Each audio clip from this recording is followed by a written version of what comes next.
बोलिए प्रेम से श्री सद्गुरु महाराज की मंगल मूरत सतगुरु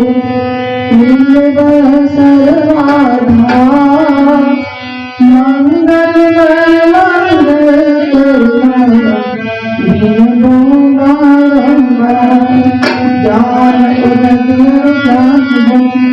सतगुरु शंकर नमो नमो भगवान सदन सुख जय धन्य धन्य सतगुरु महिमा कही न जाए जो कुछ तुम्हारी कृपा तेरे कुछ न बचाए श्री सद्गुरु महाराज की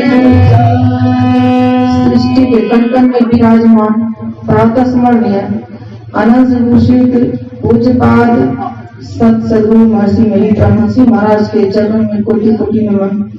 आदरणीय साधु समाज, धर्म प्रेमी सज्जनों एवं पूजना माता भक्तिमती माता सभी को नमन। छोटों का आशीर्वाद। श्री सद्गुरु महाराज की जय।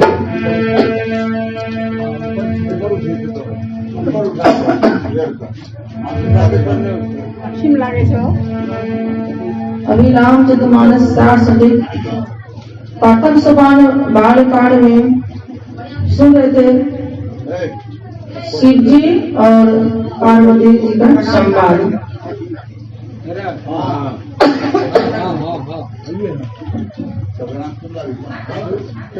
शिव जी कहे पार्वती हरि व्यापक सर्वत्र समाना प्रेम के प्रकट हुई मैं जाना कि हरि व्यापक है, सर्वत्र है, सब जगह है। देश काल दिशि दिशहु पाही कहो कहाँ जहाँ प्रभु नहीं, कहो कहाँ जहाँ प्रभु नहीं। देश काल समय हर जगह सर्वत्र है, लेकिन हम लोग को दिखाई नहीं देता है और सब जगह है। देवताओं के बीच में भगवान विष्णु थे, लेकिन शिव जी बोले कि देवताओं के बीच में थे, फिर भी उनका स्वरूप को नहीं जान सके। सगुण रूप की यहाँ वर्णन है, लीला है, निर्गुण रूप को नहीं जान सकते हैं। और कहते हैं शिव जी की वैसा कोई भक्त भी नहीं है जो कि श्री हरि जी भगवान श्री राम जी अपने स्वरूप को वो बतला सकते हैं। यहाँ तक की बात है, कहते हैं कि शिव जी भी उनके स्वरूप को भी नहीं जान पाते हैं। जिन पर कृपा करते हैं श्री राम जी, वही उनके स्वरूप को जान पाते हैं। और अभी जो कथा, इस कथा का नाम है रामचरितमानस। और यह रामचरितमानस किसने रखा? यह शिव जी ने इस नाम का वर्णन किया, इस नाम को रखा और अपने मन में ही रखा। सुंदर अवसर पाकर यह पार्वती जी से इनका वर्णन अपने मन से खोज के किए हैं। और रामचरितमानस का पाठ करने से क्या लाभ होता है? कहते हैं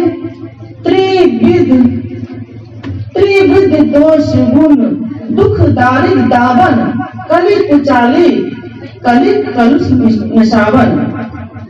कि रामचरितमानस से 3 प्रकार के दोषों, दुखों और दरिद्रताओं को दबाने वाला और कली युग के कुरीतियों को पाप को नाश करने वाला है। 3 दोष क्या है? मन, वचन, कर्म। 3 दोष है। 3 दुख, दैहिक, दैविक, भौतिक, 3 दुख हुआ। और 3 दारिद्र्य, ज्ञानहीनता, इंद्रिय सुख की लोलुपता और धन की लोलुपता। ये तीनों रामचरितमानस से ये नष्ट हो जाता है। और दैहिक दुख किसको कहते हैं? दैविक दुख और भौतिक दुख। दैहिक दुख है जो कि देह में अपने से बीमार, बुखार, सर्दी, खांसी हो जाता, ये दैहिक दुख हुआ। दैविक दोष जो ईश्वर दुख, ईश्वर के ऊपर जहाँ भूकंप, आग लगना, बिजली गिरना, ठनका ठनकना, ये सब हुआ दैविक दोष। भौतिक दोष हुआ भौतिक, जो कि एक प्राणी दूसरे प्राणी के द्वारा दुख कष्ट मिलता, वह भौतिक दुख हुआ। ये सब रामचरितमानस से ये सब नष्ट हो जाता है और प्रेम के प्रकट, और आगे प्रेम के प्रकट हुई मैं जग जाना, प्रेम से प्रकट ये सब होते हैं। भक्ति भजन ईश्वर स्वरूप किसको बदलाते हैं? हरि अपने स्वरूप, जिसके अंदर प्रेम है। प्रेम क्या है? प्रेम, गुरु महाराज कहते प्रेम भक्ति गुरु दीजिए। आपके अंदर प्रेम है तो वह भक्ति आपको प्राप्त होगा। और प्रेम के प्रकट, प्रेम है मीठापन का प्रतीक है। और भक्ति भजन नवधा भक्ति यह ठंडापन है, ये जिसके हृदय में मीठापन प्रेम का प्रतीक है। और भक्ति भजन नवधा भक्ति जिसके अंदर है, वह आसानी से ईश्वर परमात्मा अपने स्वरूप को वह बदलाते हैं। और यह सत्संग का आयोजन यह जन्म दिवस के अवसर पर रखा गया है। और यह सौभाग्य की बात है कि अपने जन्म दिवस पर यह सत्संग का आयोजन रखा गया है। और इससे लाभ है कि ये रामचरितमानस का पाठ हुआ और सभी संतों की वाणियों को सुनने के लिए मिला, गुणगान हुआ।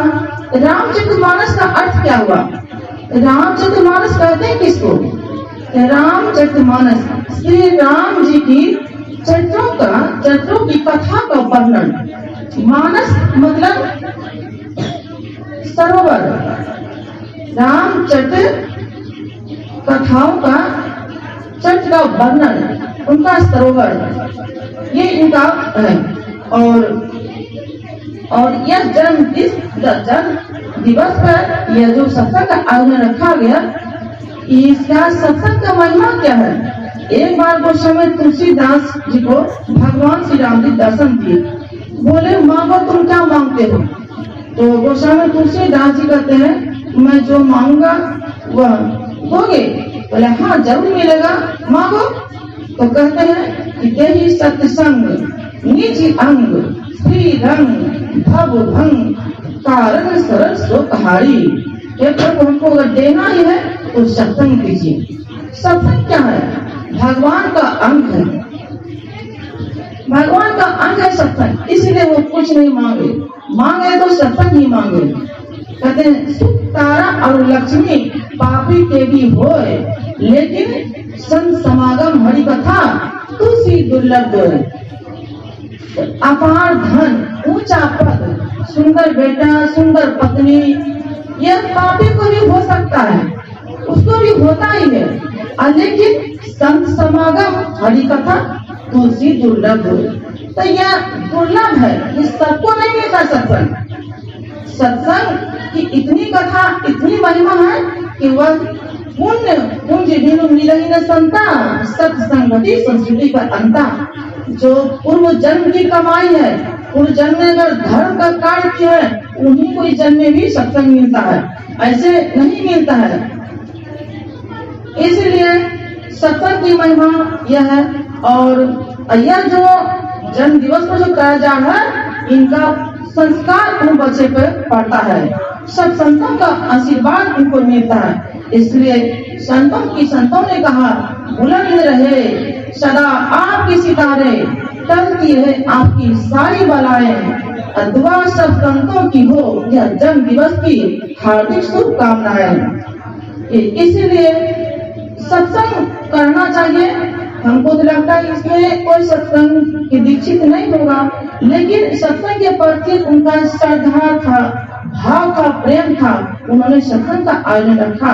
जरूर अगले जन्म की कमाई होगी और बच्चे को पुण्य पूर्व जन्म की कमाई होगी जो उनके जन्म पर यह सत्संग का रखा गया है। इसलिए जीवन का हर एक लम्हा हो सुखदायी। और उसके माता पिता जो रखेंगे तो उसके माता पिता हो माता पिता सुखदाई, हो सखा बंधु सुखदाई। और वह जिनके अवसर लगाया जा रहा है वह सब संतों की दुआ उनको लगे और सब उनकी खान बने। आप इतना महान बने, आप बलवान हो, इसलिए सभी संतों की आशीर्वाद लगे। यह संत मत का सत्संग है। संत मत के सत्संग में भक्ति की प्रचार होती है और भक्ति की महिमा ही कही जाती है। इसलिए एक बार श्री कृष्ण भगवान जा रहे थे अर्जुन जी के साथ, तो कृष्ण भगवान अर्जुन को रोककर कहते हैं कि रुको, मैं थोड़ा संत का दर्शन करके आता हूँ, कि संत से बढ़कर कोई नहीं। इसलिए वो रोक करके और संतों का दर्शन करने के लिए गए थे। और गुरु महाराज भी संत की महिमा करते कि नित्य प्रति सत्संग कर ले प्यारा, तेरा कार सरे सारे कार को निर्णय करके धड़ चेतन धारा।